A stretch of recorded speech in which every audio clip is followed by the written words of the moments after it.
ইলিশ মাছ আমি খেতে খুব পছন্দ করি, এই কারণে আজকে আমরা যখন বাড়ি আসব সেদিন ভাই একটা বড় ইলিশ নিয়ে এসছে আমার জন্য। আমি অসুস্থ থাকার পরে ভাইরা নিজেরাও ইলিশ এনে খায়নি, যে কারণে আজকে আমাকে ইলিশ এনে দিয়েছে, আমি একটু খাবো, তারপরে ওরা সবাই খাবে। আজকে আমি আর মা বাড়ি ফিরে আসবো। আমার বোনের তো ভীষণ মন খারাপ, ওদের বাড়ির তো কেউই আমাদেরকে আজকে আসতে দেবে না। তো আমাদের কালকে বাড়ি যাওয়ার কথা ছিল, কিন্তু ওরা আমাদেরকে আসতে দিইনি। এতদিন ওদের বাড়ি আছি, তাও আমার বুনুর মন পোষায়নি। বুনুদের বাড়ি ছিলাম বলে আমি এত তাড়াতাড়ি সুস্থ হয়েছে। সারা দিন আমাকে কি খাবো, ফল করে, ডাবের রস, বেদানার রস, লেবুর রস, আখের রস, এত কিছু খাইয়ে খাইয়ে, দই, আর কি বলবো, অনেক কিছু।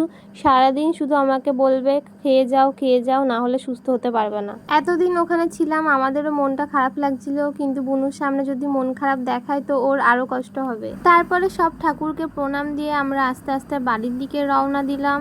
এই দেখো, এটা বুনু ঠাকুমা শাশুড়ি, ইনি তো আমাকে আসতেই দেবে না, বলছে কেন তুমি এখন যাচ্ছ, আরো 1 মাস পরে যাবা, তুমি থাকো। ওনারা ভীষণ ভালো মানুষ সকলে। এটা বুনুর ছোট্ট একটা পুচকু দেওর। তারপরে আমরা স্টেশনে চলে আসলাম। ট্রেনে যখন বসে আছি আমি বুনুকে দেখে হাসছি, আর বুনু বলছে তুই বাড়ি যাচ্ছিস বলে তোর খুব মজা হচ্ছে।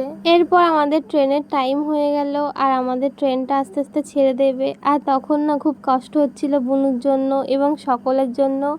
ভাই আর বুনু আমাদের টাটা দিচ্ছিল।